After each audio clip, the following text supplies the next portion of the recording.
আসসালামু আলাইকুম প্রিয় শিক্ষার্থীবৃন্দ, যে যেখান থেকে যুক্ত আছেন কমেন্টের মাধ্যমে জানাবেন। সাউন্ড ক্লিয়ার শোনা যাচ্ছে কিনা, ভিডিও ক্লিয়ার দেখা যাচ্ছে কিনা।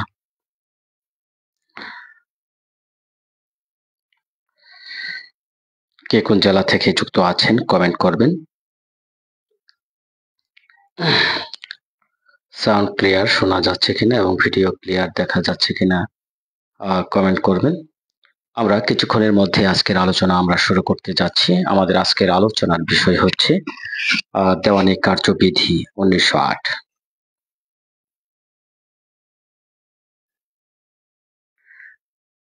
সবাই একটু কমেন্ট করবেন সাউন্ড ক্লিয়ার শোনা যাচ্ছে কিনা। এই মুহূর্তে যে যেখান থেকে যুক্ত আছেন কমেন্ট করবেন সাউন্ড ক্লিয়ার শোনা যাচ্ছে কিনা, ভিডিও ক্লিয়ার দেখা যাচ্ছে কিনা। ওকে, মায়া হাসান যুক্ত আছেন, সাউন্ড ক্লিয়ার। অনেকেই এই মুহূর্তে সালাম দিয়েছেন, অনেকেই যুক্ত আছেন ইনশাআল্লাহ।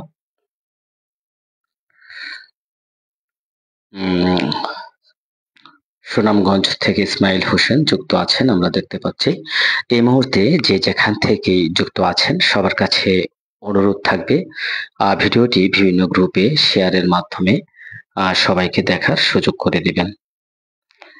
যেহেতু আজকে পাবলিক ক্লাস, আগামীকাল থেকে আমাদের প্রাইভেট গ্রুপে ক্লাস গুলো শুরু হবে, তাই সবার কাছে অনুরোধ বিভিন্ন গ্রুপে শেয়ার করে বাংলাদেশের প্রত্যেক শিক্ষার্থীকে ক্লাসটি দেখার সুযোগ করে দিবেন।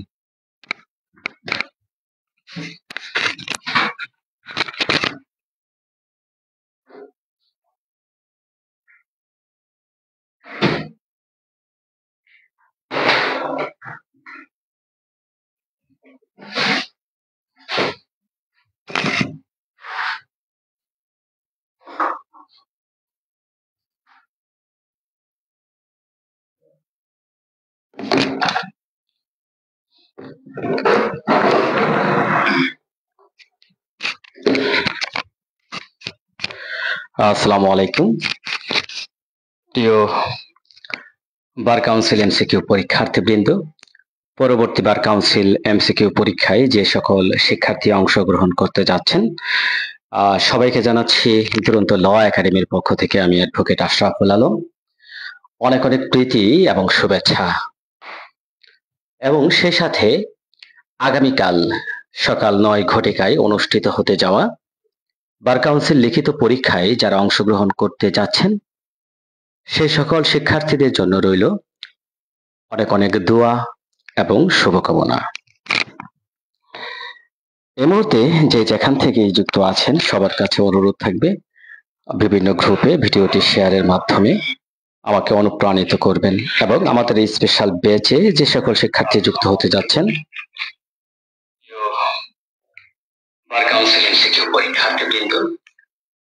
ওকে, সাউন্ড ক্লিয়ার আছে, আমি একটু ট্রাই করলাম।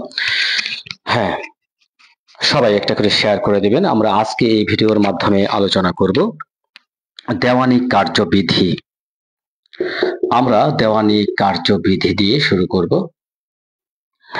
ইনশাআল্লাহ। দেওয়ানি কার্যবিধি দিয়ে শুরু করার পূর্বে আমরা পরবর্তী বার এমসিকিউ পরীক্ষায় যে সকল শিক্ষার্থী অংশগ্রহণ করতে যাচ্ছেন, পাশাপাশি যে সকল শিক্ষার্থী বারবার এমসিকিউ পরীক্ষা দিয়ে উত্তীর্ণ হতে পারছেন না, অনেক শিক্ষার্থী এইবার সদ্য এলএলবি পাশ করেছেন, সেই সকল শিক্ষার্থীদের উদ্দেশ্যে বলবো আপনি ঘরে বসে যদি বার কাউন্সিল এমসিকিউ পরীক্ষার একটা সেরা প্রস্তুতি নিতে চান তাহলে আমাদের এই দুরন্ত ল একাডেমিতে যুক্ত হতে পারেন। আমরা আমাদের এই দুরন্ত ল একাডেমিতে প্রত্যেকটি আইন সহজ সাবলীল ভাষায় আমরা উপস্থাপন করব। মূল আইনের যে ধারাগুলো সেই ধারাগুলো আমরা বাস্তবিক প্রয়োগের মাধ্যমে আত্মস্থ করানোর চেষ্টা করব। একটা কথা মনে রাখবেন যে আইনজীবী হতে হলে আপনাকে কঠোর পরিশ্রম এবং অধ্যবসায়ের মধ্যে দিয়ে এগিয়ে যেতে হবে, নিয়মিত আইনটাকে চর্চা করতে হবে। এই যে আইনটাকে যদি আপনি নিয়মিত চর্চা না করেন, অধ্যয়ন না করেন, তাহলে কিন্তু আপনার যে আইনজীবী হওয়ার স্বপ্ন, এই স্বপ্নই থেকে যাবে, অধরাই থেকে যাবে। তাই আমি বলবো অবশ্যই অবশ্যই যদি আপনি আইনজীবী হতে চান তাহলে অবশ্যই পরবর্তী বার কাউন্সিল এমসিকিউ পরীক্ষায় যারা অংশগ্রহণ করতে চাচ্ছেন এখন থেকে এই মুহূর্ত থেকে আপনাদেরকে কি করতে হবে? পণ করতে হবে। এখন থেকে নিয়মিতভাবে আইনটাকে চর্চা করতে হবে। দেখেন একটা কথা মনে রাখবেন, শর্টকাটে আইনজীবী হওয়া যায় না। 15 দিন 1 মাস পরেও আসলে আইনজীবী হওয়া যায় না। আইনজীবী হতে হলে আপনাকে এই যে বার কাউন্সিলের যে 7টি আইন আছে, বার কাউন্সিলের সিলেবাসভুক্ত 7টি আইন সম্পর্কে আপনাদেরকে পূর্ণাঙ্গ জ্ঞান রাখতে হবে। আপনি যদি বার কাউন্সিলের 7টি আইন সম্পর্কে প্রত্যেকটা ধারা সম্পর্কে পূর্ণাঙ্গ জ্ঞান রাখেন অবশ্যই অবশ্যই আপনি আইনজীবী হবেন। তাহলে এখন থেকে আপনাদের কি করতে হবে? এখন থেকে নিয়মিতভাবে আইনটাকে নেশায় পরিণত করতে হবে, ভালোবাসতে হবে এই আইনটাকে। এই আইনটাকে যদি আপনি ভালোবাসতে পারেন, নেশায় পরিণত করতে পারেন, ইনশাআল্লাহ আপনার যে স্বপ্ন এই স্বপ্ন অবশ্যই অবশ্যই পূরণ হবে। ইতিমধ্যেই অনেকেই যুক্ত আছেন, অনেকেই যুক্ত আছেন। সোনিয়া সুলতানা যুক্ত আছেন, ঘোষ উদ্দিন যুক্ত আছেন, রুমা রোজি যুক্ত আছেন, অনেকেই সালাম দিয়েছেন। আবারও সবাইকে জানাচ্ছি। নুসরাত জাহান শিফা যুক্ত আছেন, রোজা রহমান, জে এম রুবি অনেকেই যুক্ত আছেন। সবাইকে জানাচ্ছি আবারও দুরন্ত ল একাডেমির পক্ষ থেকে আমি অ্যাডভোকেট আশরাফুল আলম অনেক অনেক প্রীতি এবং শুভেচ্ছা। তো প্রিয় শিক্ষার্থীবৃন্দ, সবাই যদি পারেন বিভিন্ন আইন গ্রুপে বার কাউন্সিল অ্যাডভোকেটশিপ যে গ্রুপগুলো আছে, পাবলিক গ্রুপ, ভিডিওটি একটি করে শেয়ার করে দিবেন। যেহেতু আজকে পাবলিক ক্লাস, এটা আমার কি বলতে পারেন, অ্যাডভাইস বলতে পারেন।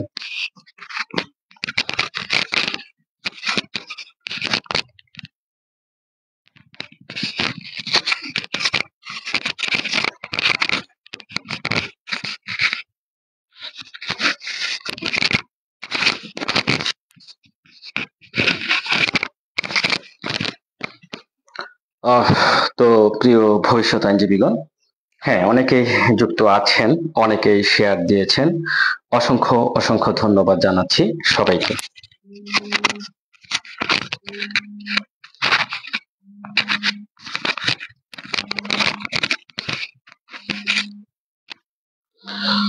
দেখা যাচ্ছে, হ্যালো, জি ওয়ালাইকুম আসসালাম, কে বলছেন? আমি তো একটু লাইভ ক্লাসে আছি, পরে কথা বলতে হবে। আচ্ছা,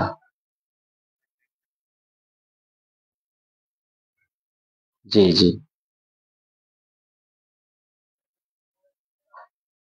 এটা আপনি প্রশ্ন করলেন, আপনি লাইভ ক্লাস চলতেছে আপনি দেখলেন, তবু আমি আপনি আপনি আমাকে ফোন দিলেন, এটা তো আসলেও কি বলবো আপনাকে, হ্যাঁ আপনি ক্লাসের পরে কি রকম দেখেন, ক্লাস চলমান, এখান থেকে নাম্বার নিয়ে সে আইন সম্পর্কে অন্য বিষয় সম্পর্কে ক্লাস, আহ, তিনি দেখতেই পাচ্ছেন যে আমি লাইভে যুক্ত আছি, তিনি নাম্বার নিয়ে আমাকে অন্য বিষয় নিয়ে, অপ্রাসঙ্গিক বিষয় নিয়ে প্রশ্ন করতেছেন। তো যাই হোক, প্রিয় ভবিষ্যৎ আইনজীবীগণ, আমরা যারা যুক্ত আছি ইনশাল্লাহ আমাদের ইতিমধ্যে আমাদের এমসিকিউ ব্যাচে যারা যুক্ত আছেন, ইতিমধ্যেই আমাদের এমসিকিউ ব্যাচে যারা যুক্ত আছেন সবার প্রতি একটা আহ্বান থাকবে, এখন থেকে এমসিকিউ ব্যাচে আমাদের নিয়মিত ক্লাসগুলো অনুষ্ঠিত হবে। আমাদের নিয়মিত ক্লাসগুলো অবশ্যই লাইভের মাধ্যমে দেখার চেষ্টা করবেন, পাশাপাশি আমাদের রেকর্ড থাকবে। আগামীকাল থেকে আমাদের প্রাইভেট গ্রুপে, যেহেতু আজকে পাবলিক ক্লাস সবাই দেখতে পাচ্ছেন, কিন্তু আগামীকাল কিন্তু আমাদের ক্লাসগুলো আর পাবলিক থাকবে না, আমরা কি করব, প্রাইভেট গ্রুপেই ক্লাসগুলো নেওয়ার চেষ্টা করব। এখন আপনাদের যদি কোনো বন্ধু বান্ধব থাকে আমাদের এখানে যুক্ত হওয়ার জন্য, তাহলে অবশ্যই কালকের মধ্যে কি করতে হবে, আমাদের এখানে যুক্ত হতে বলবেন। এবং পাশাপাশি আমি প্রথমেই আমি একটা মেসেজ দিয়ে রাখি, আমাদের বার কাউন্সিল এমসিকিউর যে সিলেবাস, ইতিমধ্যে যারা সদ্য এলএলবি সম্পন্ন করেছেন, এলএলবি পাশ করেছেন, তাদের উদ্দেশ্যে একটা কথাই বলবো যে যারা সদ্য বার কাউন্সিল সিলেবাস সম্পর্কে জানেন না, আমি প্রথমেই বার কাউন্সিলের সিলেবাসটা নিয়ে একটু কথা বলি, একটু আলোচনা করি। ওকে, ইতিমধ্যেই হ্যাঁ আপনারা একটু ওয়েট করবেন, বার কাউন্সিলের সিলেবাসটা নিয়ে আমরা একটু আলোচনা করি।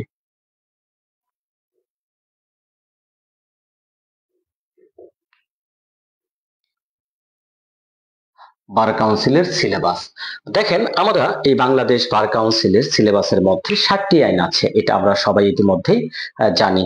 এই 60টি আইনের মধ্যে আমরা প্রথমেই দেখি যে দেওয়ানি কার্যবিধি। আমরা অদ্য যে দেওয়ানি কার্যবিধি নিয়ে আলোচনা করব, দেওয়ানি কার্যবিধি 1908। এই যে দেওয়ানি কার্যবিধি 1908, এটা থেকে থাকবে আপনার 20টি এমসিকিউ। হ্যাঁ, আজ যে আইনটি দিয়ে আমরা শুরু করতে যাচ্ছি আমাদের বার কাউন্সিল এমসিকিউ ব্যাচের ক্লাস। তো এখানে দেখবেন, একটু ফ্যানটা ছেড়ে নেই।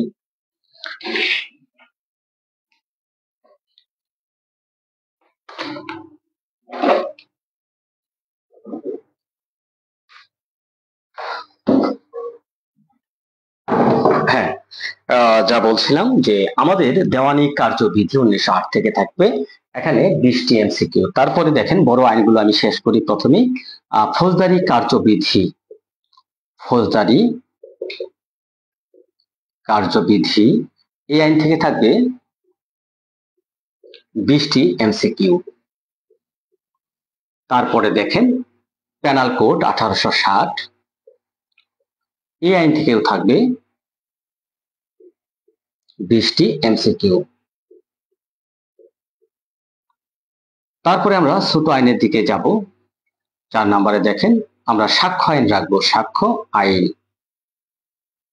সাক্ষ্য আইন 1872, এখানে থেকে থাকবে 15 নম্বরের 15টি এমসিকিউ। তারপরে দেখেন 5 নম্বরে যদি বলি সুনির্দিষ্ট প্রতিকার আইন,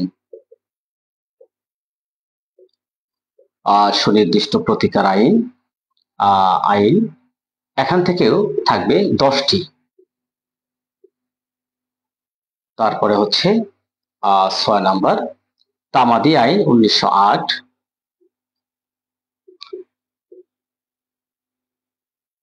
এখান থেকে থাকবে 10টি এমসিকিউ। এবং 7 নম্বরে হচ্ছে bar council order and rules,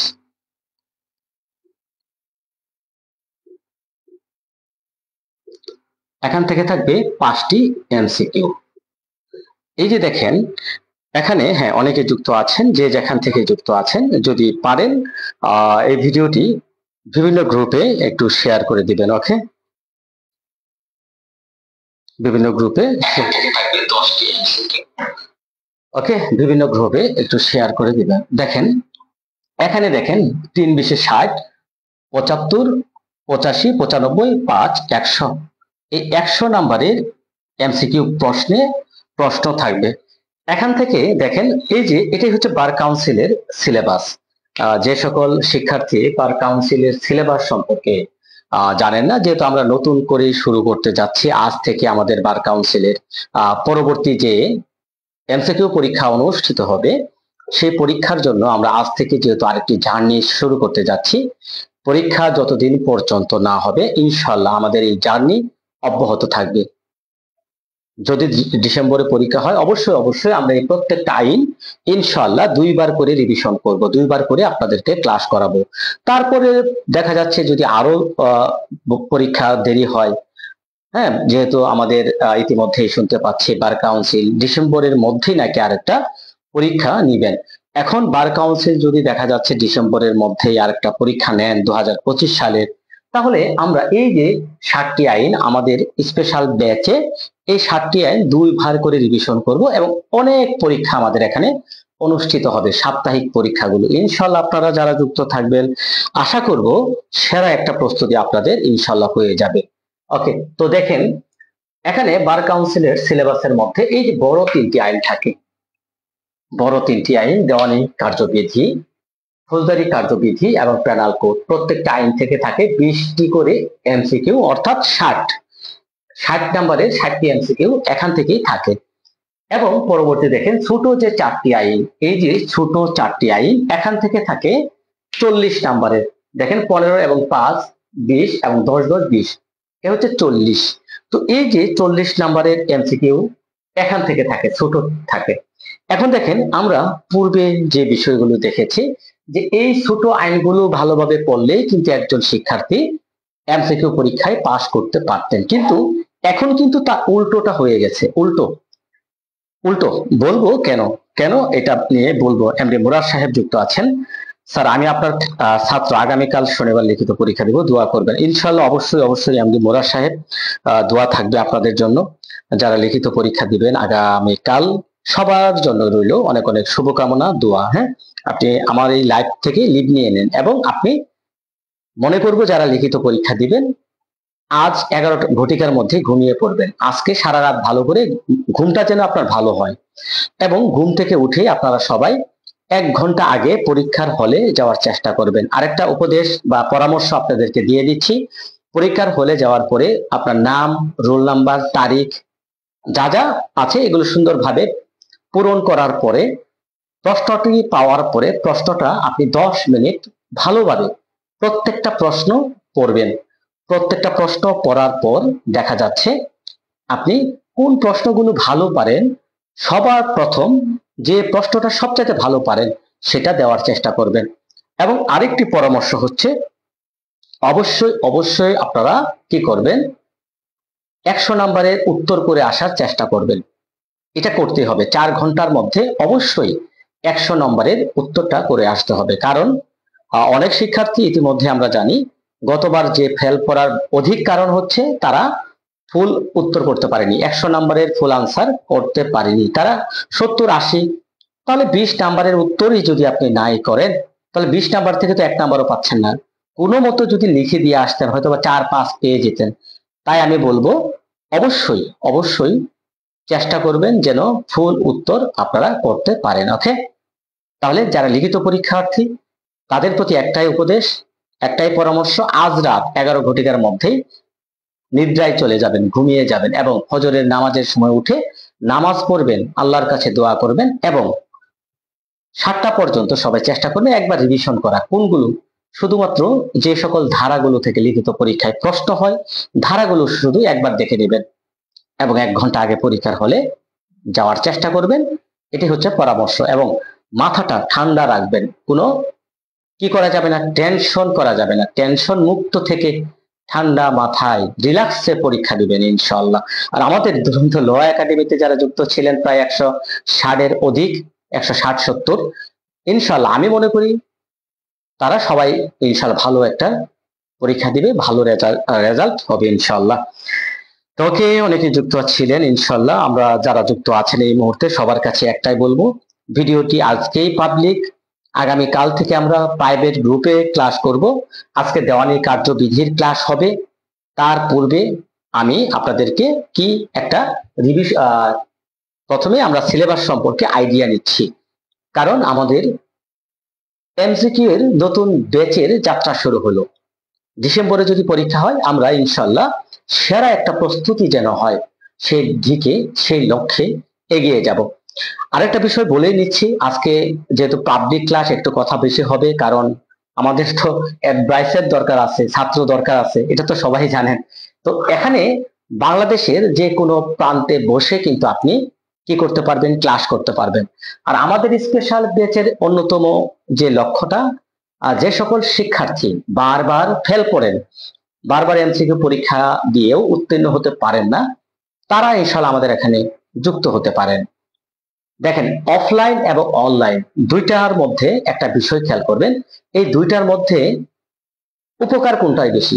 আমি মনে করি অনলাইনেই বেশি। কারণ এই অনলাইনে যদি আপনি ভর্তি হন, প্রত্যেকটা ক্লাস রেকর্ড থাকে। অনলাইনে একটা সুবিধা, প্রত্যেকটা ক্লাস রেকর্ড থাকে, আপনি ক্লাসে উপস্থিত না হলেও পরবর্তীতে রেকর্ড ক্লাসটি দেখে নিতে পারবেন। এবং অনলাইনে আরেকটা সুবিধা, আপনার দেখেন যাতায়াতের কোনো ভাড়া লাগে না, যাতায়াতের সময়টা বেঁচে যায়। দেখা যাচ্ছে আপনি অনলাইনে, অফলাইনে যদি ক্লাস করেন সরাসরি, এখানে দেখবেন আপনি ক্লাসে যাবেন, অনেক বন্ধু বান্ধব হবে, তাদের সাথে আড্ডা আলোচনা, অনেক সময় এখানে ব্যয় হয়। আর অনলাইনে ক্লাসে অপ্রাসঙ্গিক কোনো আলোচনা করা হয় না। অনলাইনের একটাই সুবিধা, শুধু ক্লাসের যে আলোচনাটুকু এটাই করা হয়। আর আমাদের এখানে যারা দুরন্ত ল একাডেমিতে যুক্ত হবেন, সিলেবাস সম্পর্কে আরো আলোচনা করলাম। দুরন্ত ল একাডেমিতে যারা যুক্ত হবেন, আমাদের সিলেবাস মনে রাখবেন, এই সিলেবাস এবং আমাদের রুটিনটা মনে রাখবেন সবাই। আর রুটিনটা হচ্ছে সপ্তাহে 3টা ক্লাস থাকবে। বৃহস্পতিবার রাত 10 ঘটিকা, সবার উদ্দেশ্যে বলি, বৃহস্পতিবার রাত 10 ঘটিকা, শুক্রবার রাত 10 ঘটিকা এবং সোমবার রাত 10 ঘটিকা। এই 3 দিন হচ্ছে আমাদের ক্লাস। এবং বুধবার হচ্ছে এই 3টি ক্লাসের উপর সাপ্তাহিক একটা এমসিকিউ পরীক্ষা অনুষ্ঠিত হবে। আবার বলি, বৃহস্পতিবার, শুক্রবার, সোমবার এই 3 দিন হচ্ছে ক্লাস। বুধবার হচ্ছে রাত 10 ঘটিকার সময় এই 3টি ক্লাসের উপর একটা পূর্ণাঙ্গ এমসিকিউ পরীক্ষা। এবং আমাদের এই স্পেশাল ব্যাচের আরেকটি বলে দিচ্ছে আরেকটি উদ্দেশ্য, এখানে আমাদের স্পেশাল ব্যাচে যারা যুক্ত হবেন, আমাদের স্পেশাল হ্যান্ডআউট গুলো কিন্তু এখন প্রায় শেষের পর্যায়ে। আমাদের গতবার হাতের লেখা হ্যান্ডআউট ছিল, হাতের লেখা। ইতিমধ্যে আমাদের ছাত্ররা যারা এই মুহূর্তে যুক্ত হয়েছেন তারাও পেয়েছেন। হাতের লেখা হ্যান্ডআউট গুলো থেকেই কিন্তু দেখা যাচ্ছে 80-85টা কমন আসছে। এখন ওই হাতের লেখা হ্যান্ডআউট গুলো আমরা কি করতেছি, টাইপ করতেছি। প্রায় টাইপের কাজ শেষ, ইনশাল্লাহ সপ্তাহ খানিকের মধ্যে আমাদের হ্যান্ডআউট গুলো প্রায় শেষ হয়ে যাবে।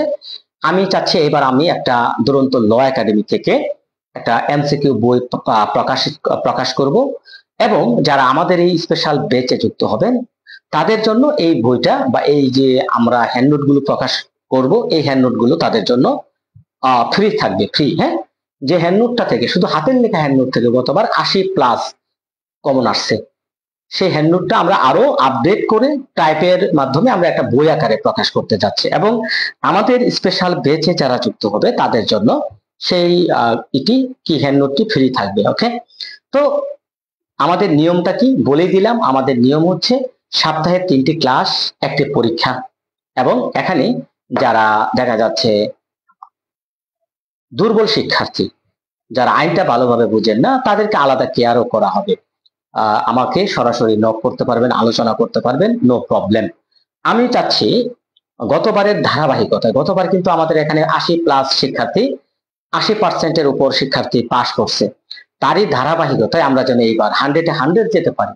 এই দুরন্ত ল একাডেমি যেন আর অনেক দূর পর্যন্ত এগিয়ে যেতে পারে, সেই লক্ষ্যে নতুন নতুন সিস্টেমে, নতুন নতুন ওয়েতে পড়াটা যেন আপনারা আত্মস্থ করতে পারেন, সেই লক্ষ্যে কিন্তু আমরা আরো কিছু চ্যালেঞ্জ গ্রহণ করে আপনাদেরকে ইনশাল্লাহ সেরা একটা প্রস্তুতি, সেরা একটা প্রিপারেশন যেন আপনাদের হয়, সেই দিকে এগিয়ে যাব ইনশাল্লাহ। সবাই পাশে থাকবেন।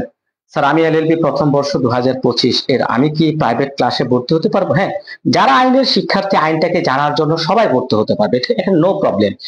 আপনি আইনের এলএলবি প্রথম বর্ষের শিক্ষার্থী, আপনি যদি এখন থেকেই ক্লাস করেন, আপনি অনেক কিছু জানতে পারবেন, অনেক কিছু শিখতে পারবেন। ঠিক আছে, যে কেউ ভর্তি হতে পারবে যারা আইনের শিক্ষার্থী, নো প্রবলেম। যারা আইনের ফাইনাল ইয়ারে পড়েন তারাও কিন্তু এখন থেকে ভর্তি হয়ে আপনারা কি করতে পারেন, এই যে সময়টুকু কাজে লাগাতে পারেন। আর আমাদের তো দিনে ক্লাস না, আমাদের ক্লাসগুলো হবে রাত 10টায়।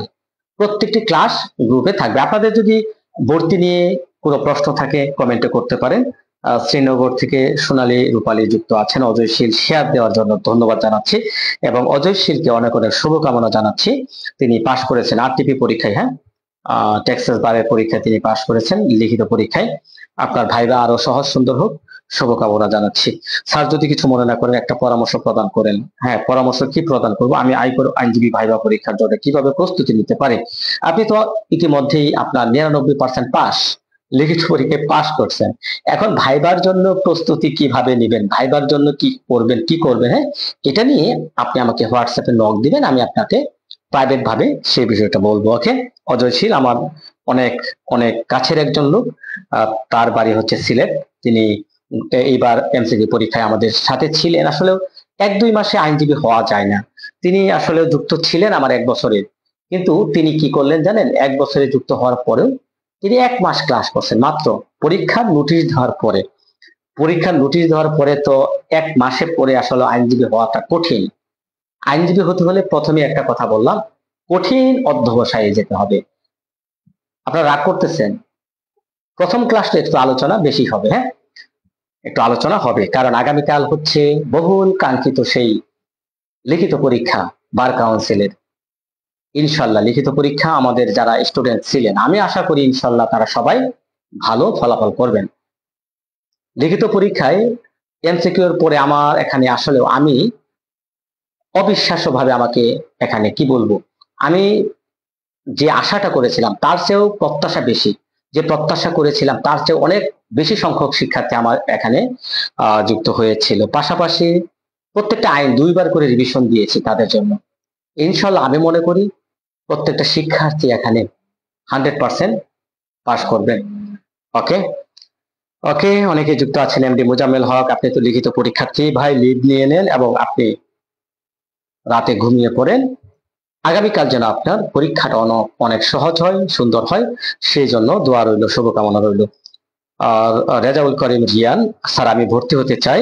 ভর্তি হলে এই যে এই নাম্বারটা 01727867215, এই হোয়াটসঅ্যাপ নাম্বারে সবাই যোগাযোগ করবেন যারা যুক্ত হতে চাচ্ছেন। আমাদের সপ্তাহে 3টা ক্লাস, একটা সাপ্তাহিক পরীক্ষা, হ্যান্ড ফ্রি, হ্যান্ড গুলো ফ্রি পাবেন এবং এই হ্যান্ড গুলোর মাধ্যমে কিন্তু আপনারা আপনাদের সেরা একটা প্রস্তুতি নিতে পারবেন।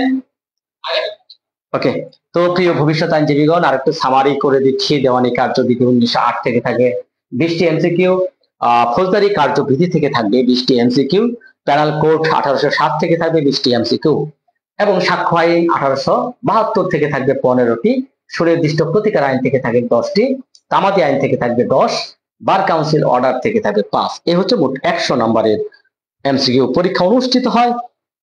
100 নম্বরের মধ্যে আপনাকে পাস করতে হলে, লিখিত পরীক্ষায় কোয়ালিফাই করতে হলে আপনাকে 50 নাম্বার পেতে হবে।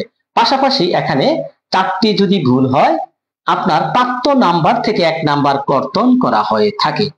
সেই কারণে বার কাউন্সিল পরীক্ষায় অধিক শিক্ষার্থী ফেল করে থাকেন। এইবার আপনারা লক্ষ্য করেন, বার কাউন্সিল এমসিকিউ পরীক্ষায় এইবার যদি আপনারা লক্ষ্য করেন, আপনারা দেখবেন প্রায় 45,000 পরীক্ষার্থীদের মধ্যে 13,000 পাস করছে।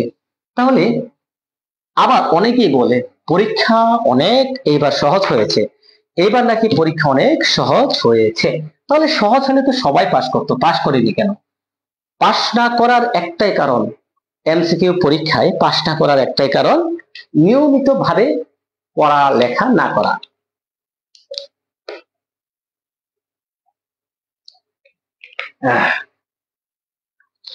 এমসিকিউ পরীক্ষায় উত্তীর্ণ না হওয়ার একটাই কারণ, নিয়মিত ভাবে পড়ালেখা না করা।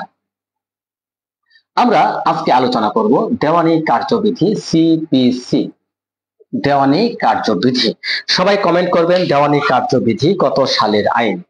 দেখি প্রত্যেকজন শিক্ষার্থী, আমি আমার ক্লাসে একটাই বলে থাকি, একবার লিখা 10 বার পড়ার চাইতে উত্তম। এই কথাটা আপনারা মনে রাখবেন। তাই আমি আমার এখানে আজকে যা ক্লাস করাবো, যারা আমাদের স্পেশাল ব্যাচে যুক্ত আছেন, আগামীকাল আমাকে এখানে সবাই লিখে অ্যাসাইনমেন্ট জমা দিতে হয়। এটাই হচ্ছে আমার ক্লাসের একটা ব্যতিক্রম।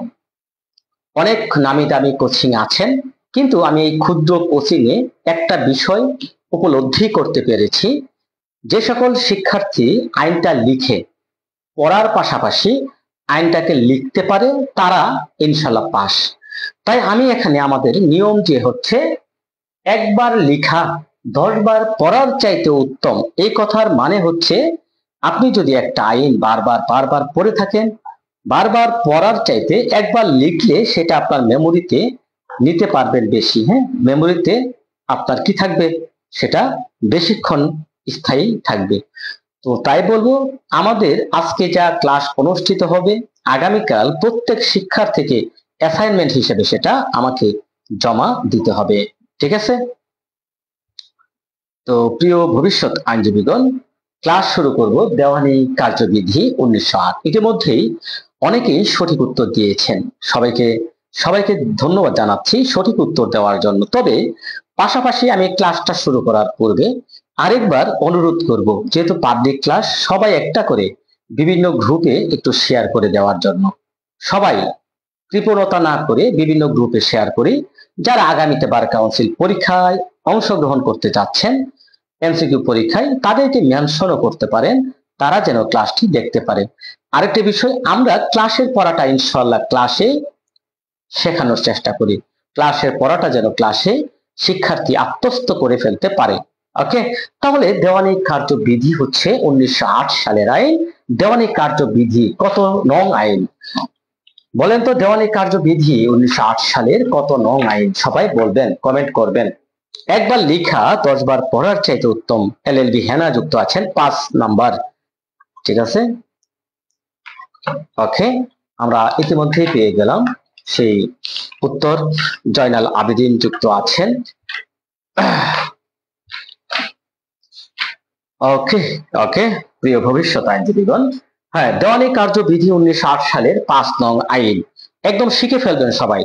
দেওয়ানি কার্যবিধি 1908 সালের 5 নং আইন। ওকে, এখন দেখেন, এই যে আমরা দেওয়ানি কার্যবিধি 1908 সালের, সবাই লিখে ফেলবেন আমার সাথে সাথে, 1908 সালের 5 নং আইন।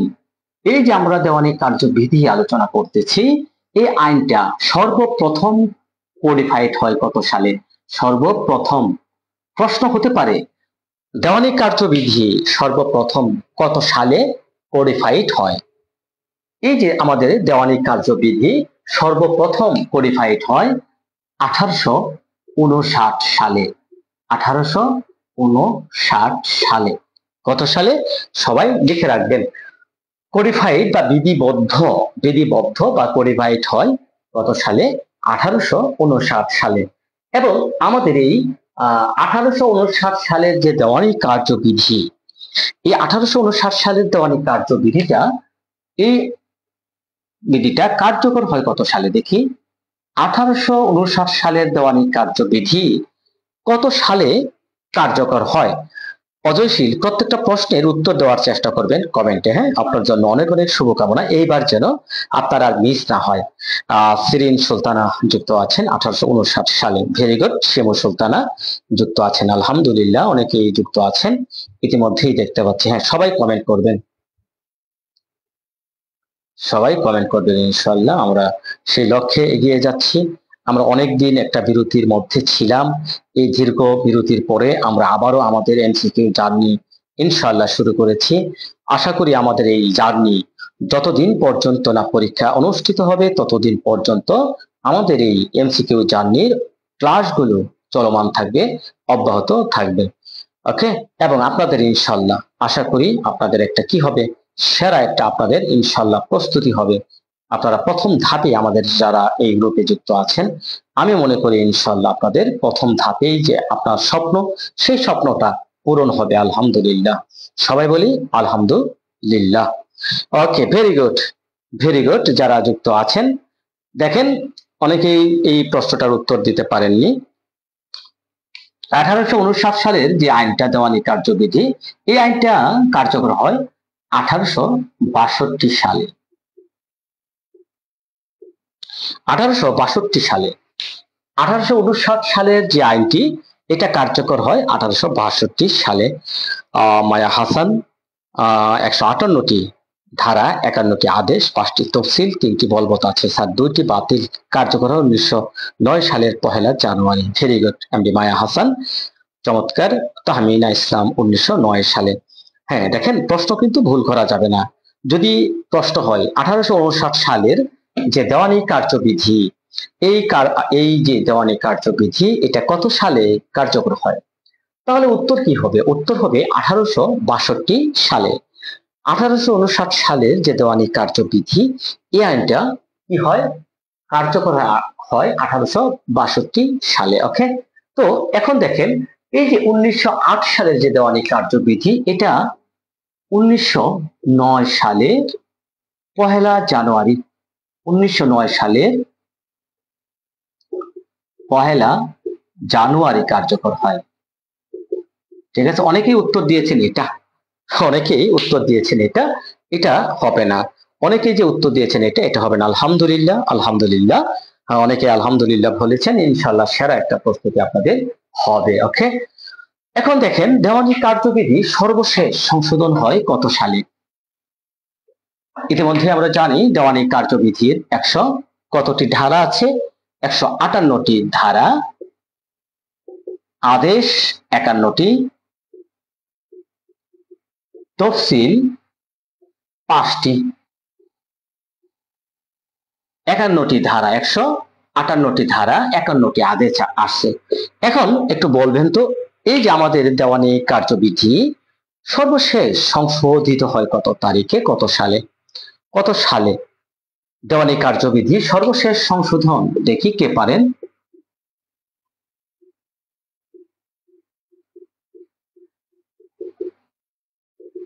এটা আপনাদের জন্য মোস্ট ইম্পর্টেন্ট একটা প্রশ্ন। এটা আপনাদের জন্য মোস্ট ইম্পর্টেন্ট একটা প্রশ্ন। এই প্রশ্নটা আপনাদের আসবেই আমি মনে করি। দেওয়ানি কার্যবিধি সর্বশেষ সংশোধন হয়, অনেকেই ভুল উত্তর দিচ্ছেন, দেখি কে সঠিক উত্তর দিতে পারেন। 25/1/2017।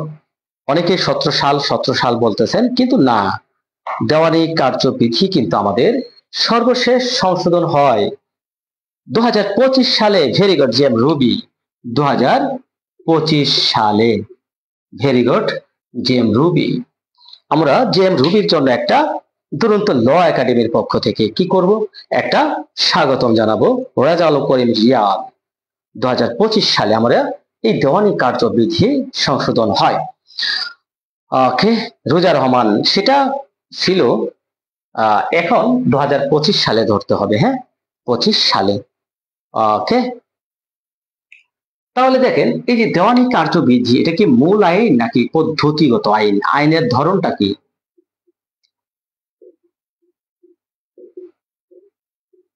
এই যে দেওয়ানি কার্যবিধি, এই আইনের ধরন কি? এটা কি পদ্ধতিগত আইন নাকি মূল আইন? আমরা কিন্তু মজায় মজায় ক্লাস করব, এবং এইভাবে প্রত্যেকটা বিষয় কোথা থেকে প্রশ্ন হতে পারে, কিভাবে প্রশ্ন হতে পারে, আমরা কিন্তু এই বিষয়গুলো এইভাবে জেনে নেওয়ার চেষ্টা করব। ওকে, কার্যবিধি এটা কি মূল আইন নাকি পদ্ধতিগত আইন? আইনের ধরনটা কি?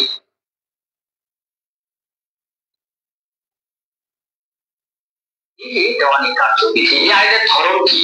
এটা কি পদ্ধতিগত আইন নাকি মূল আইন? আমরা কিন্তু মজায় মজায় ক্লাস করব, এবং এইভাবে। ওকে, হ্যাঁ, এই আইনটি হচ্ছে পদ্ধতিগত আইন বা প্রসিডিউরাল ল। পদ্ধতিগত আইন। যারা বার কাউন্সিল পরীক্ষা দিবেন তাদের উদ্দেশ্যে আমি একটু ছোট টেকনিক দিয়ে রাখছি। এই যে পদ্ধতিগত আইন, মূল আইন, এইগুলো নিয়ে যদি প্রশ্ন হয়, আপনারা সহজেই দুইটি আইনের কথা মনে রাখবেন। একটা হচ্ছে সুনির্দিষ্ট প্রতিকার আইন, আরেকটি হচ্ছে পেনাল কোড। এই দুইটা হচ্ছে মূল আইন। এবং আমরা বার কাউন্সিলের জন্য যে সকল আইনগুলো পড়ব, বাকি সকল আইনগুলি হচ্ছে পদ্ধতিগত আইন বা প্রসিডিউরাল ল। তাহলে সাবস্টেটিভ ল হচ্ছে দুইটা, সুনির্দিষ্ট প্রতিকার এবং পেনাল কোড। এখন দেখেন পদ্ধতিগত আইনগুলোতে একটা মামলা কিভাবে শুরু হয়ে চূড়ান্ত নিষ্পত্তি হয়, ভালো করে খেয়াল করবেন। পদ্ধতিগত বা প্রসিডিউরাল ল এর যে উদ্দেশ্য, একটা পদ্ধতিগত আইনের উদ্দেশ্য হচ্ছে একটা মামলা বিচার প্রক্রিয়ার পদ্ধতি।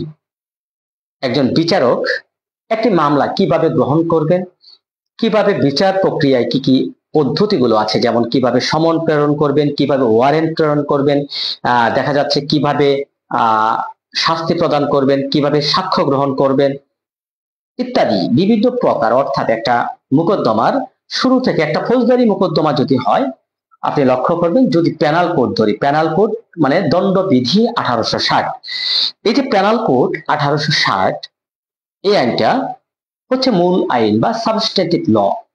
পেনাল কোডে কিন্তু দেখেন বলা আছে, একটা অপরাধ করলেন আপনি, ধরেন একজনকে অ্যাসাল্ট করলেন, আপনি লাঠি দিয়ে একজনকে আঘাত করলেন, তাহলে আঘাতের ধরন কি, আঘাতের ব্যাখ্যা, আঘাত করার জন্য তার শাস্তি কি হতে পারে। যদি সাধারণ আঘাত করেন, পেনাল কোডের 323 ধারাতে শাস্তি 1 বছর। যদি দেখা যাচ্ছে গুরুতর আঘাত করেন, পেনাল কোডের 325 ধারাতে আছে 7 বছর।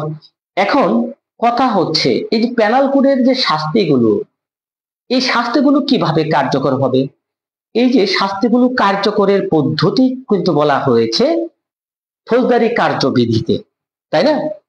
1898 সালের ফৌজদারি কার্যবিধিতে কিন্তু একটা মোকদ্দমার শুরু থেকে চূড়ান্ত নিষ্পত্তি পর্যন্ত কি কি পদ্ধতির মধ্য দিয়ে অতিক্রান্ত হয় সেগুলো সম্পর্কে বলা আছে। কি বলা আছে?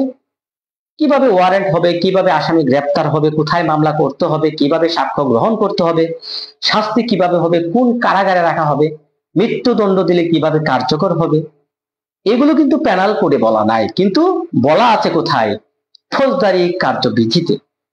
তেমনি ভাবে আমাদের দেওয়ানি কার্যবিধিতে কি বলা আছে প্রশ্ন হতে পারে। এখন দেখেন, আমরা সুনির্দিষ্ট প্রতিকার আইন পড়েছি কিন্তু ইতিমধ্যেই। সুনির্দিষ্ট প্রতিকার আইনে আপনারা দেখবেন 8 ধারার মামলা আছে না?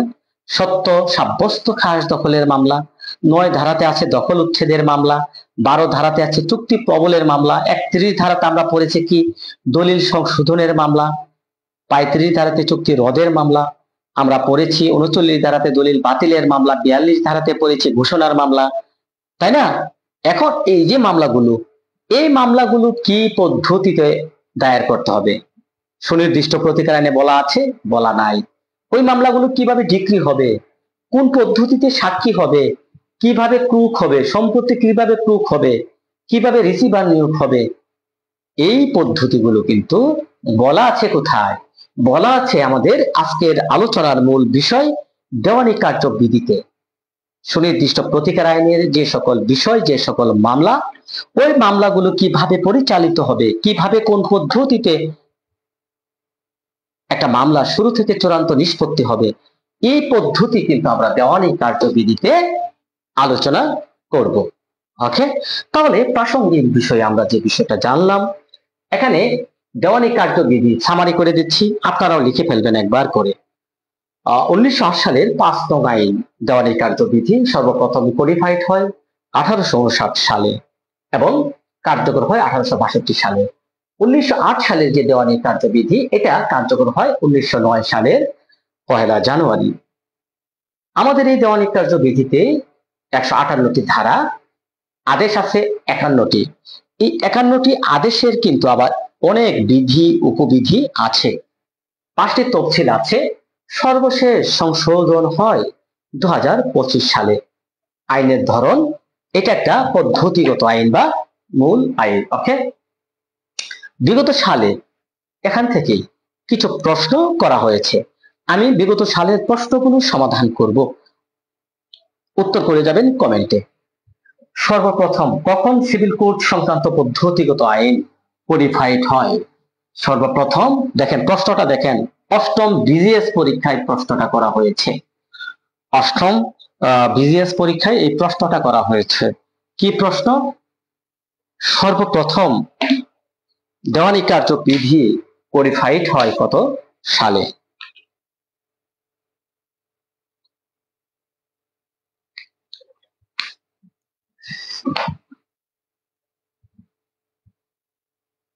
কমেন্ট করবেন, সবাই কমেন্ট করবেন।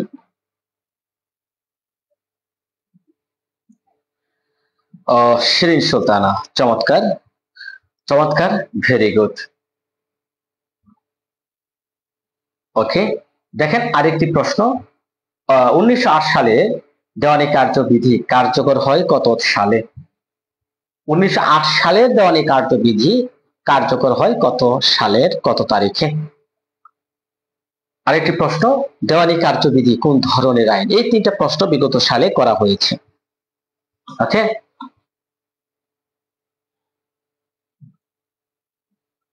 বলে 1908 সালে দেওয়ানি কার্যবিধি কার্যকর হয় কত তারিখে? প্রিন্স মাহমুদ যুক্ত আছেন, 1/1/1909। Very good Shirin Sultana.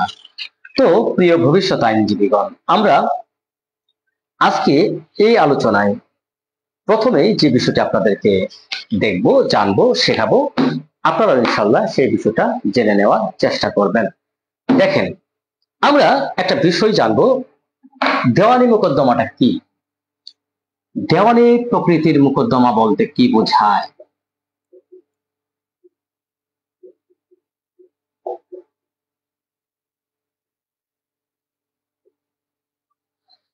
দেখেন আপনারা সবাই এটা নিয়ে আলোচনা করি। দেওয়ানি প্রকৃতির মোকদ্দমা বা সিভিল সুট কাকে বলে? সিভিল সুট বা দেওয়ানি প্রকৃতির মোকদ্দমা বলতে কি বোঝায়? দেওয়ানি প্রকৃতির মোকদ্দমা সংক্রান্ত বিষয়ে কোথায় বলা আছে? দেখেন, আমরা এখানে একটা বিষয় মনে রাখবেন, একটা দেওয়ানি মোকদ্দমা দায়ের করতে হলে, একটা দেওয়ানি মোকদ্দমা দায়ের করতে হলে তিনটি বিষয়, কয়টা বিষয়? তিনটি বিষয় খেয়াল রাখতে হবে। কি কি? এই মোকদ্দমাটি দেওয়ানি প্রকৃতির মোকদ্দমা কিনা। একটি মোকদ্দমা দায়ের করতে হলে প্রথমে খেয়াল রাখতে হবে মোকদ্দমাটি দেওয়ানি প্রকৃতির মোকদ্দমা কিনা।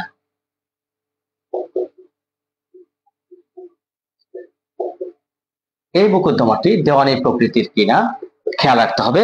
আমাদের খেয়াল রাখতে হবে এর আঞ্চলিক এখতিয়ার সম্পর্কে।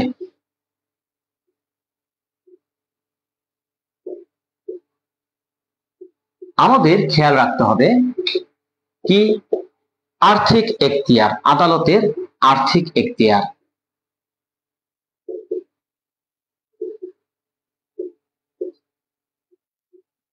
আপনাদের দেওয়ানি কার্যবিধি বুঝতে হলে, দেখেন, দেওয়ানি কার্যবিধি বুঝতে হলে আপনাদের এই তিনটা বিষয় ভালোভাবে খেয়াল করতে হবে। আজকের ক্লাসটি যদি না বুঝেন তাহলে বারবার বারবার প্রত্যেকটি ক্লাসে আপনারা কি করবেন? আমাকে প্রশ্ন করবেন। তাই আমি মনে করি আজকের ক্লাসটা ভালোভাবে মনোযোগ দিয়ে দেখতে হবে। আমরা আজকের এই ক্লাসে তিনটি বিষয় নিয়ে ডিসকাস করব। দেওয়ানি প্রকৃতির মোকদ্দমা কি, আঞ্চলিক এখতিয়ার সম্পর্কে এবং আদালতের আর্থিক এখতিয়ার সম্পর্কে। এখন আমার প্রশ্ন হচ্ছে, দেওয়ানি প্রকৃতির মোকদ্দমা কোথায় বলা হয়েছে, আঞ্চলিক এখতিয়ার সংক্রান্ত বিধান কোথায় বলা হয়েছে, আদালতের আর্থিক এখতিয়ার সম্পর্কে কোথায় বলা হয়েছে? ওকে, এই তিনটি বিষয় নিয়ে আমরা কথা বলবো। আপনারা দেওয়ানি কার্যবিধি বুঝতে হলে এই তিনটা বিষয় আপনাদেরকে বুঝতে হবে, জানতে হবে, শিখতে হবে। এই তিনটি বিষয় সম্পর্কে এবং পাশাপাশি আরেকটা বিষয় হচ্ছে দেওয়ানি মোকদ্দমার একটি দেওয়ানি মোকদ্দমা শুরু থেকে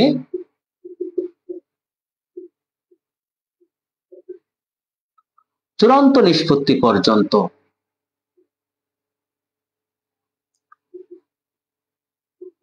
বিভিন্ন ধাপ আছে, বিভিন্ন ধাপ। এই ধাপ সমূহ সম্পর্কে আপনাদের কি করতে হবে? আইডিয়া রাখতে হবে। প্রিয় যারা যুক্ত আছেন, দেখেন, এই যে একটা দেওয়ানি মোকদ্দমার এই তিনটি বিষয় আপনারা যদি জানেন, আমি মনে করি দেওয়ানি কার্যবিধির অর্ধেক আপনারা শিখে ফেলবেন। অর্ধেক, দেওয়ানি কার্যবিধির অর্ধেক কিন্তু আপনি শিখে ফেলবেন, এটাই আমি মনে করব। ওকে, শিক্ষার্থী আজ অনেক কম, কারণ কালকে হচ্ছে আমাদের লিখিত পরীক্ষা অনুষ্ঠিত হবে, আগামীকাল লিখিত পরীক্ষা অনুষ্ঠিত হবে, তাই শিক্ষার্থী কম, এটাই স্বাভাবিক।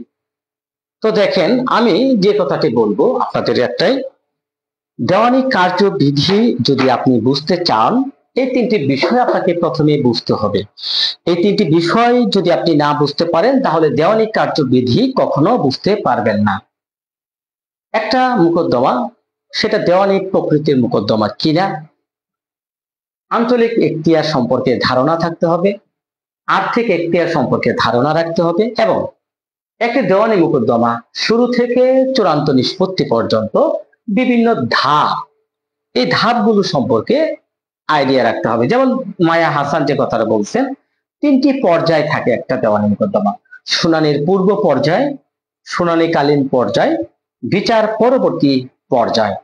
এই তিনটা পর্যায় আছে, এই তিনটা পর্যায় সম্পর্কে ধারণা রাখতে হবে।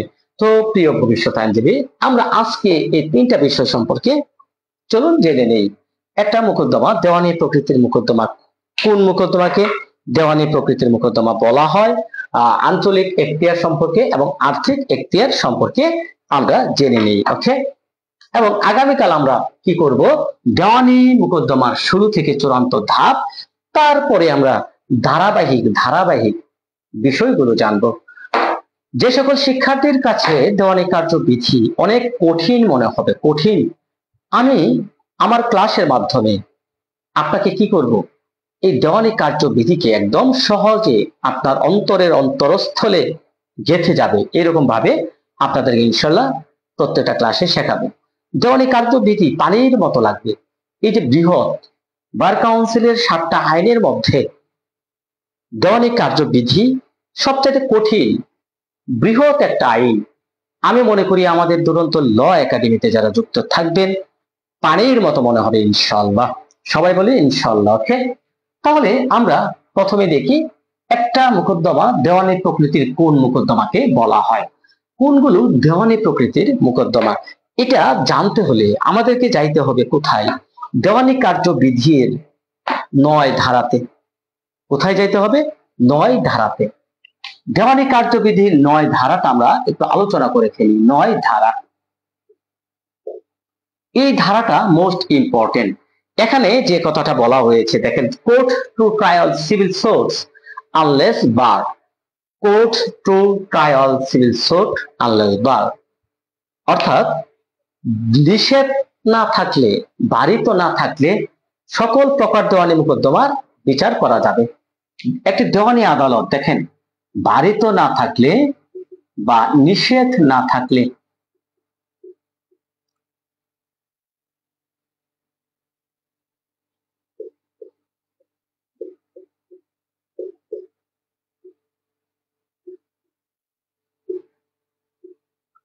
সকল প্রকার দেওয়ানি আদালতে সকল প্রকার মোকদ্দমার বিচার করতে পারে।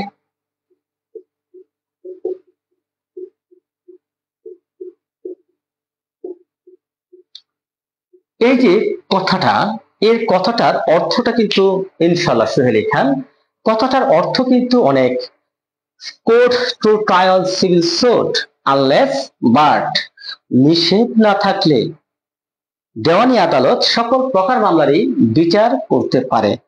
এই যে 9 ধারার এই কথাটা, এখানে আদালতের আদি এখতিয়ার সম্পর্কে বলা হয়েছে। অর্থাৎ দেওয়ানি প্রকৃতির মোকদ্দমা কি, কোনগুলো দেওয়ানি প্রকৃতির মোকদ্দমা। এই ধারার ব্যাখ্যা আছে, একটা ব্যাখ্যাতে একটা কথা বলা হচ্ছে। এই যে ব্যাখ্যাটা মোস্ট ইম্পর্টেন্ট। এখানে বলা হয়েছে দেওয়ানি প্রকৃতির মোকদ্দমা বলতে সেই সকল মোকদ্দমাকে বলা হয় যে মোকদ্দমায় কি হয়, right two property, right two property, or কথাটা দেখেন, অর রাইট টু অফিস,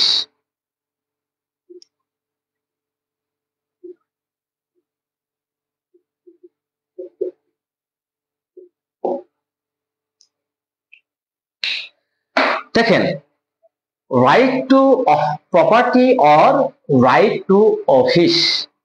দেওয়ানি মোকদ্দমা বলতে সেই সকল মোকদ্দমাকে বোঝায়। এখন আমি বলি সংজ্ঞাটা, দেওয়ানি প্রকৃতির মোকদ্দমা বলতে কি বোঝায়।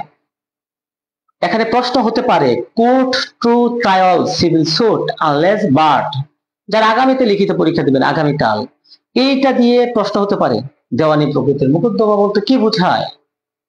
তাহলে 9 ধারায় যে কথাটা বলা হচ্ছে, নিষেধ বা বারিত না থাকলে দেওয়ানি আদালত সকল প্রকার মামলার বিচার করতে পারে।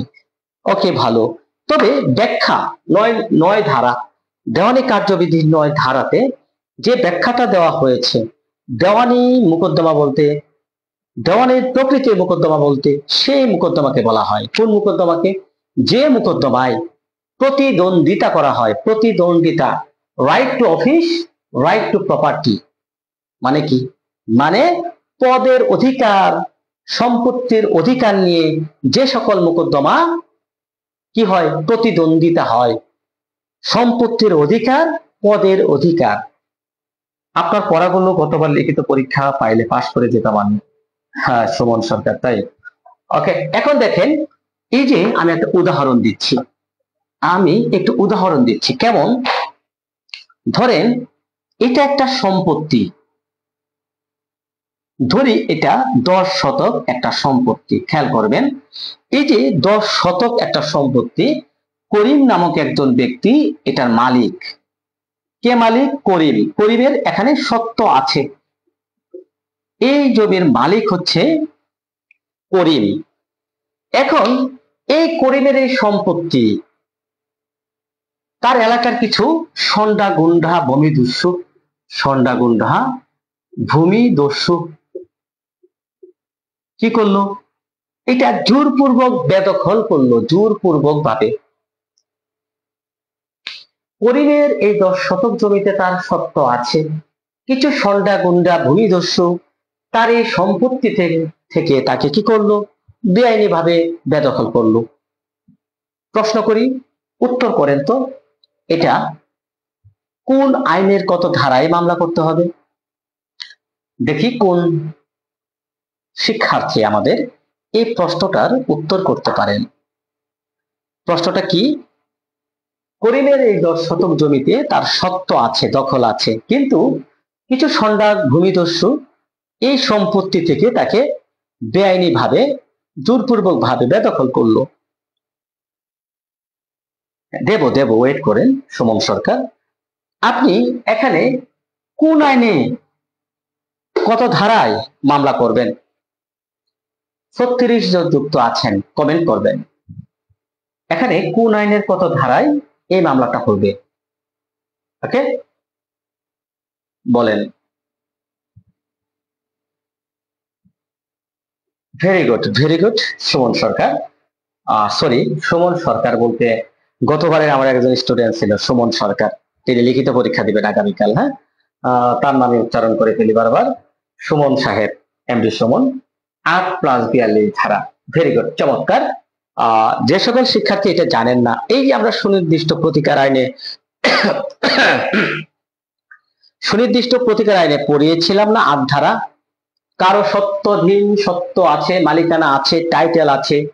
সত্ত্ব, মালিকানা, টাইটেল থাকলে কারো সম্পত্তি যদি কোনো ব্যক্তি অপর কোনো ব্যক্তি কি করে বেদখল করে, 8 ধারায় মামলা করতে হবে, এটা আমরা পড়িয়েছিলাম না? তাহলে ভুলে গেছেন? তাহলে এখানে জানি না স্যার শফিক ইসলাম, এখানে সুনির্দিষ্ট মানে এসআর অ্যাক্টের প্রতিকার হচ্ছে 8+42। 8 ধারায় আপনাকে কি করতে হবে? দখল উচ্ছেদ চাইতে হবে, দখল উদ্ধার চাইতে হবে, দখল পুনরুদ্ধার চাইতে হবে, এবং 42 ধারাতে ঘোষণা চাইতে হবে, অর্থাৎ সত্য সাব্যস্ত খাস দখলের এবং ঘোষণার মামলা। সত্য ঘোষণার মামলা, এটাকে বলা হয় সত্য ঘোষণার মামলা।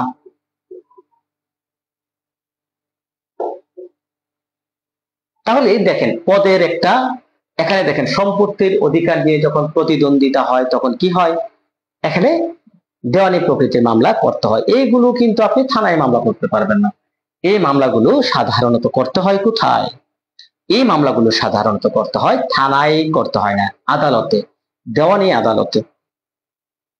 সুমন সাহেব বলছেন পদের কিছু উদাহরণ দেন, যেমন ধরেন আপনি একজন স্কুল টিচার, ম্যানেজিং কমিটি আপনাকে টিচার হিসেবে মেনে নিচ্ছে না, অস্বীকার করছে, তখন আপনি কি করবেন? আপনি যে ওই স্কুলের টিচার, পদের অধিকারটা আপনার অস্বীকার করলো, আপনি কি করতে পারবেন? 42 ধারায় ঘোষণা চাইতে পারবেন, এটা আপনার অধিকার, রাইট, ঘোষণা চাইতে পারবেন।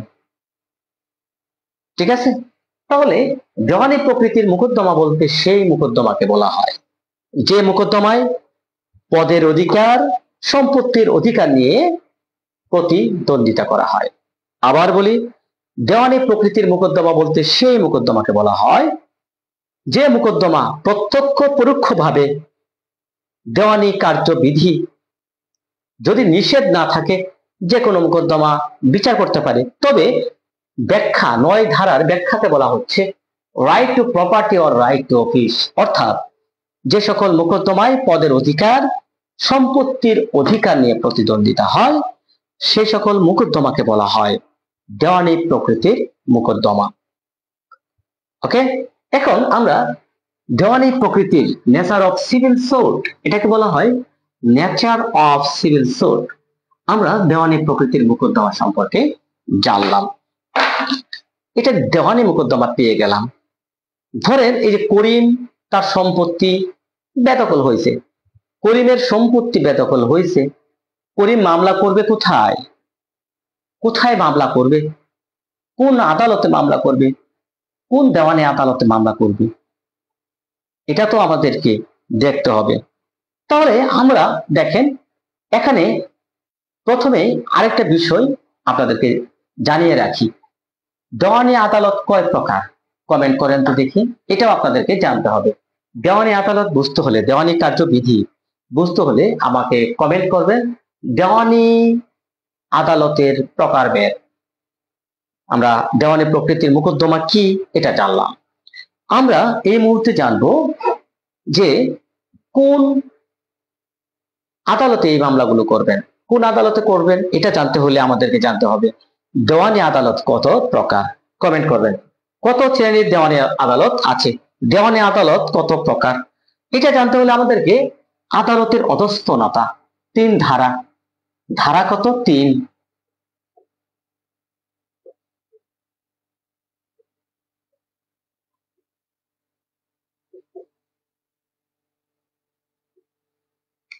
আদালতের অধীনতা বা অধস্থনতা। ভেরি গুড, ভেরি গুড, যারা উত্তর দিচ্ছেন চমৎকার। MD Tahmina, J M Rumi, very good. Suman সাহেব, 5 শ্রেণীর দেওয়ানি আদালত আছে। দেওয়ানি আদালত কত প্রকার? 5 প্রকার। এই দেওয়ানি আদালত 5 প্রকার কি কি আমাদেরকে জানতে হবে। প্রথমে আমরা সবার উপরে রাখি জেলা জাজ। জেলা জাজ আদালত, ঠিক আছে। জেলা জাজের অধীনস্থকে অতিরিক্ত জেলা জাজ। কে কার অধীন? হ্যাঁ, অতিরিক্ত জেলা জাজ। দেখেন এই যে জেলা জাজ, তার অধীনে কে আছে?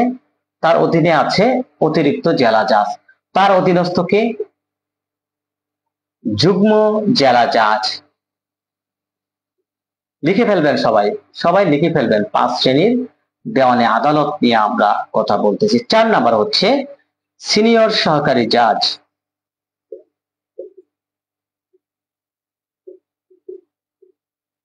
সবাই লিখে ফেলেন তাহলে কে কার অধীন এবং সহকারী জাজ।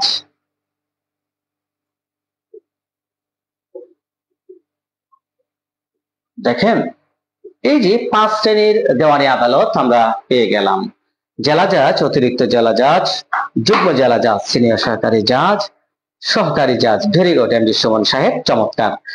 দেওয়ানি কার্যবিধি বুঝতে হলে আপনাদেরকে এই বিষয়গুলো জানতে হবে, শিখতে হবে। প্রাথমিক, এই যে আজকের ক্লাসটা হচ্ছে ফাউন্ডেশন ক্লাস। আমরা আমাদের পরবর্তী ব্যাচ শুরু করেছি আজ থেকে। আমাদের ভর্তি কিন্তু চলমান। আমরা আজকে ফাউন্ডেশন ক্লাসের মাধ্যমে আমাদের যাত্রা শুরু করেছি। পরবর্তী এমসিকিউ পরীক্ষা না হওয়া পর্যন্ত আমাদের এই এমসিকিউ যাত্রা অব্যাহত থাকবে।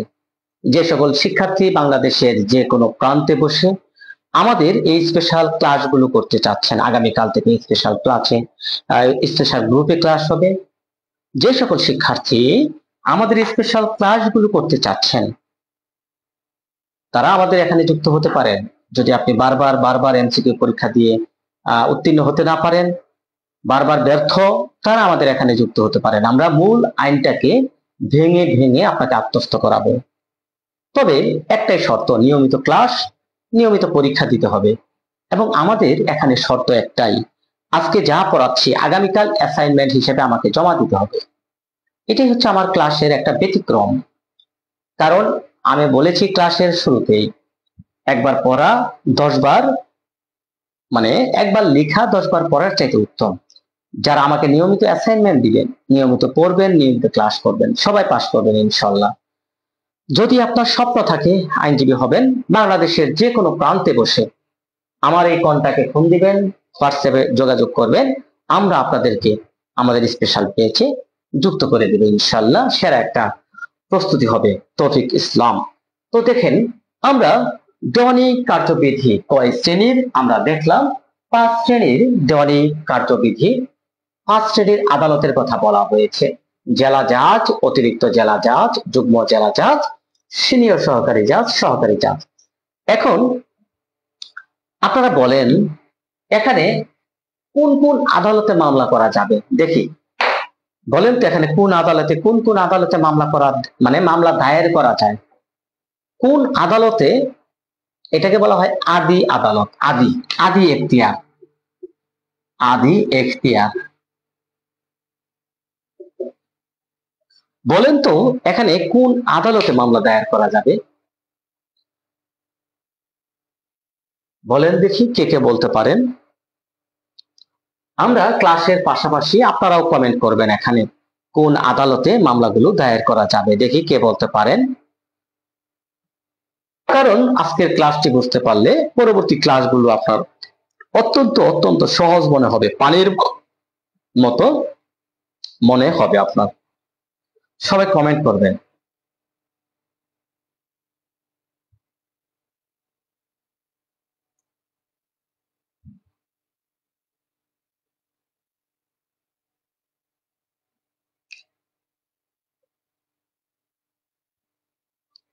এমনি সুমন সাহেব, চমৎকার চমৎকার সুমন সাহেব।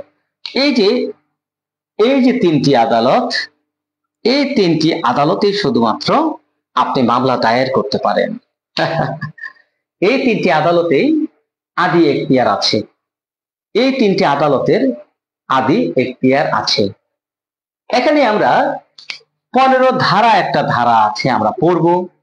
এই 15 ধারাতে বলা হয়েছে এখতিয়ার সম্পন্ন সর্বনিম্ন আদালতে আপনাকে একটা সিভিল মোকদ্দমা দায়ের করতে হবে। এখতিয়ার সম্পন্ন সর্বনিম্ন আদালত কোনটা, কিভাবে বুঝবেন? এটা বুঝতে হলে আমাদেরকে যাইতে হবে আর্থিক এখতিয়ার সম্পর্কে। 15 ধারাতে কি বলা হয়েছে? বলা হয়েছে এখতিয়ার সম্পন্ন সর্বনিম্ন আদালতে মামলা দায়ের করতে হবে। তাহলে এই যে করিমের 10 শতক জমি, আমরা এই যে 10 শতক একটা করিমের জমি নিয়ে আমরা একটা মামলা করব। করিমের এই জমি থেকে তাকে বেদখল করছে, ঠিক আছে, আমরা 8+42 ধারা মামলা করব। এই যে মামলাটা দায়ের করতে হলে কি করতে হবে? আমাদেরকে জানতে হবে আর্থিক এখতিয়ার সম্পর্কে। এখন আর্থিক এখতিয়ার সম্পর্কে জানবো, এই তিনটি আদালত মামলা গ্রহণ করতে পারে। তাহলে দেখেন সহকারী জাজ হচ্ছে সর্বনিম্ন আদালত, তার ক্ষমতা কতটুকু? তার ক্ষমতা সবাই কমেন্ট করবেন, এগুলো প্রশ্ন হয়। তার ক্ষমতা হচ্ছে 15 লক্ষ পর্যন্ত, অর্থাৎ 1 টাকা থেকে তার ক্ষমতা 15 লক্ষ টাকা পর্যন্ত। এই যে করিমের এই 10 শতক জমি, এই জমির যদি দেখা যাচ্ছে মূল্যানুপাতিক একটা কুঠি দিতে হবে, তাহলে এই যে এই জমির মূল্য যদি হয় 15 লক্ষ টাকা পর্যন্ত, বিষয়বস্তুর মূল্য যদি হয় 15 লক্ষ টাকা পর্যন্ত মামলা করতে হবে সহকারী জাজ আদালতে। সবাই কমেন্ট করে ফেলুন। বিষয়বস্তুর মূল্য যদি হয় 15 লক্ষ টাকা পর্যন্ত মামলা করতে হবে সহকারী জাজ আদালতে। ক্লিয়ার? এখন এই বিষয়বস্তুর মূল্য যদি হয়ে যায় 25 লক্ষ টাকা পর্যন্ত, মামলা করতে হবে কোথায়? মামলা করতে হবে সিনিয়র সহকারী জাজ আদালতে। অর্থাৎ 15 লক্ষ টাকার বেশি হলে এবং 25 লক্ষ টাকা পর্যন্ত হলে, দেখেন 15 লক্ষ টাকার বেশি যুগ মানে বেশি, 25 লক্ষ টাকা পর্যন্ত হলে সিনিয়র সহকারী জাজ আদালতে আপনাকে মামলা দায়ের করতে হবে। এখন দেখেন 25 লক্ষ টাকার ঊর্ধ্বে হলে যেতে হবে এই যে এই জায়গায় যুগ্ম জেলা জাজ, অর্থাৎ তার আর্থিক এখতিয়ার হচ্ছে সীমাহীন। 25 লক্ষ টাকার ঊর্ধ্ব থেকে সীমাহীন, 25 লক্ষ টাকার ঊর্ধ্ব থেকে সীমাহীন, 25 লক্ষ যুগ থেকে সীমাহীন। তাহলে আমরা এটুকু সামারি করে দিচ্ছি। সহকারী জাজ 1 টাকা থেকে 15 লক্ষ টাকা, সিনিয়র সহকারী জাজ 15 লক্ষ টাকার অধিক হয়ে 25 লক্ষ টাকা পর্যন্ত, যুগ্ম জেলা জাজ হচ্ছে 25 লক্ষ টাকা বেশি। সীমাহীন তার এই ক্ষমতা, সীমাহীন তার এই ক্ষমতা। এটি হচ্ছে আদি এখতিয়ার, মামলা গ্রহণের এখতিয়ার। এটা সম্পর্কে আর্থিক এখতিয়ার বা পিকুইনারি জুরিসডিকশন সম্পর্কে বলা হয়েছে দেওয়ানি কার্যবিধির 6 ধারাতে। কয় ধারা? সবাই কমেন্ট করেন যে আর্থিক এখতিয়ার, দেওয়ানি কার্যবিধির আর্থিক এখতিয়ার বা পিকুইনারি জুরিসডিকশন সম্পর্কে কোথায় বলা হয়েছে? আর্থিক এখতিয়ার সম্পর্কে বলা হয়েছে কোথায়? 6 ধারাতে। আর্থিক এখতিয়ার সম্পর্কে কত ধারায় বলা হয়েছে? কমেন্ট করবেন। আর্থিক এখতিয়ার কোথায় আছে? 6 ধারা।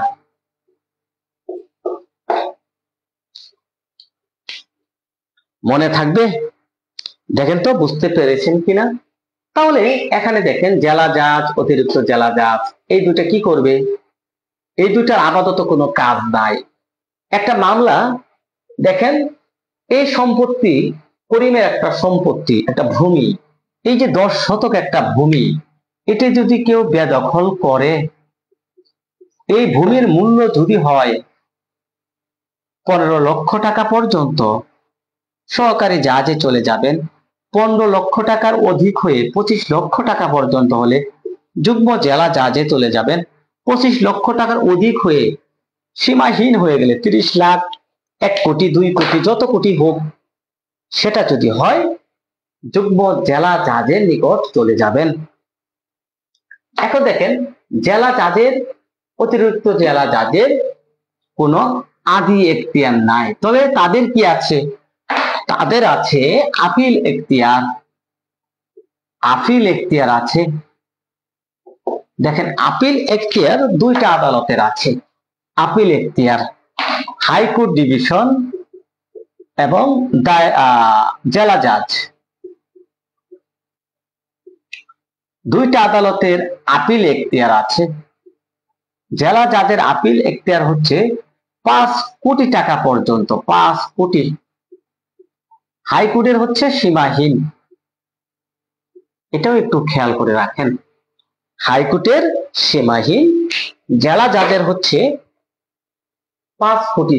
অর্থাৎ আপিলটা কখন হয় আপনারা তো জানেন, ইতিমধ্যে আমরা পড়াবো। ধরেন সহকারী জাজ আদালতে 15 লক্ষ টাকার একটা জমি, এটা নিয়ে একটা মামলা চলমান, দেখা যাচ্ছে নিম্ন আদালতে একটা ডিক্রি প্রদান করলেন, সংক্ষুব্ধ পক্ষ আপিল করবেন। কোথায় আপিল করবেন?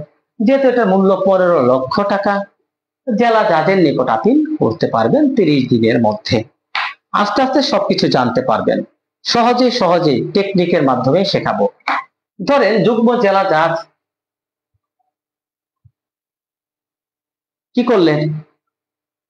20 কোটি টাকার একটা সম্পত্তি তিনি বিচার করতে পারেন না, তার ক্ষমতা হচ্ছে সীমাহীন যুগ্ম জেলা জাজের। তাহলে যুগ্ম জেলা জাজ কি করলেন? দেখা যাচ্ছে একটা সম্পত্তি 20 কোটি টাকা, তিনি একটা ডিগ্রি প্রদান করলেন ওই মামলাটা। তাহলে যুগ্ম জেলা জাজের আপিলটা কোথায় হবে? তখন আপিল করতে হবে হাইকোর্টে, কারণ হাইকোর্টের সীমাহীন। কারণ জেলা জাজ হচ্ছে 5 কোটি টাকা পর্যন্ত তিনি আপিল গ্রহণ করতে পারবেন, তার বেশি হলে হাইকোর্টে যেতে হবে। ওকে, তো প্রিয় ভবিষ্যৎ আইনজীবীগণ, এই মুহূর্তে অনেকেই যুক্ত আছেন। আগামীকাল হচ্ছে লিখিত পরীক্ষা। যারা লিখিত পরীক্ষা দিবেন তাদের জন্য অনেক অনেক দোয়া, শুভকামনা থাকলো আমার। দুরন্ত ল একাডেমিতে যারা যুক্ত ছিলেন এই দীর্ঘ জার্নিতে, তাদের জন্য অনেক দোয়া থাকবে। যদি এই মুহূর্তে আমার ভিডিওটি দেখে থাকেন, পরামর্শ থাকবে ঘুমিয়ে পড়েন, সকালে একবার দেখে ইনশাল্লাহ ক্লাসে আল্লাহর নাম ধরে সবার দোয়া নিয়ে অবশ্যই গিয়েছেন পরীক্ষা দিতে, অবশ্যই আপনারা কি করবেন? মাথাটা ঠান্ডা রেখে ভালো করে পরীক্ষা দিবেন। তো প্রিয় ভবিষ্যৎ আইনজীবীগণ, আমাদের এই স্পেশাল ব্যাচে যারা যুক্ত হতে চাচ্ছেন, আমরা স্পেশাল ব্যাচের আজ থেকে যাত্রা শুরু করেছি। আমাদের এই স্পেশাল ব্যাচের যাত্রার মধ্যে আমরা সপ্তাহে দেখেন 3টি ক্লাস করব, সপ্তাহে 3টি ক্লাস থাকবে। আমাদের এই স্পেশাল ব্যাচে সপ্তাহে 3টি ক্লাস, এই ক্লাসগুলো অনুষ্ঠিত হবে প্রতি বৃহস্পতিবার। রুটিন দিয়ে দিচ্ছে আপনাদের, বৃহস্পতিবার রাত 10 ঘটিকা, শুক্রবার, এটা আপনাদের ক্লাস রুটিন, রাত 10 ঘটিকা। সোমবার, এই 3 দিন হচ্ছে আমাদের ক্লাস, রাত 10টা 30 ঘটিকা। এবং আমাদের সাপ্তাহিক পরীক্ষা অনুষ্ঠিত হবে। সাপ্তাহিক পরীক্ষা হবে প্রত্যেক বুধবার। বুধবার মানে পরীক্ষা, হ্যাঁ, প্রত্যেক বুধবার 10টা। কত? রাত 10টা, রাত রাত রাত 10 ঘটিকা। এই দেখেন, এটা হচ্ছে আমাদের প্রত্যেক সপ্তাহের ক্লাস রুটিন। অনেকেই আমাকে মেসেজ করবেন, অনেকেই ফোন দিবেন, স্যার কিবারে কিবারে ক্লাস হচ্ছে, কিবারে ক্লাস হবে। আমাদের এটা হচ্ছে সাপ্তাহিক ক্লাস রুটিন। এই রুটিন অনুযায়ী আমরা আজ দেওয়ানি শুরু করেছি। প্রত্যেক সপ্তাহে এই রুটিন অনুযায়ী আমাদের পরীক্ষা যতদিন পর্যন্ত না হবে ততদিন পর্যন্ত আমাদের এই জার্নি অব্যাহত থাকবে। আপনাদের যদি কোনো প্রশ্ন থাকে কমেন্ট করেন, যে বিষয়টা বুঝতে পারবেন না কমেন্ট করবেন, আমি পরে আপনার উত্তর দেওয়ার চেষ্টা করব। যে বিষয়টা বুঝতে পারেন না, আছে না, স্যার আমি এটা বুঝতে পারি নাই, আবার বলেন, আমি বারবার বলবো, ঠিক আছে? এবং আজকের ক্লাসটা যারা দেখলেন, আমার স্টুডেন্ট যারা দুরন্ত ল একাডেমিতে ইতিমধ্যে যুক্ত হয়েছেন, আপনারা আগামীকাল যা পড়িয়েছি আবার ক্লাসটা দেখে লিখবেন, আমাকে অ্যাসাইনমেন্ট দিবেন, এটাই হচ্ছে বিষয়। সবাই কমেন্ট করেন তো, বুঝতে পেরেছেন? আমি নোয়াখালী থেকে স্যার এমডি মান্নান সাহেব, ভেরি গুড, নোয়াখালী থেকে যুক্ত আছেন।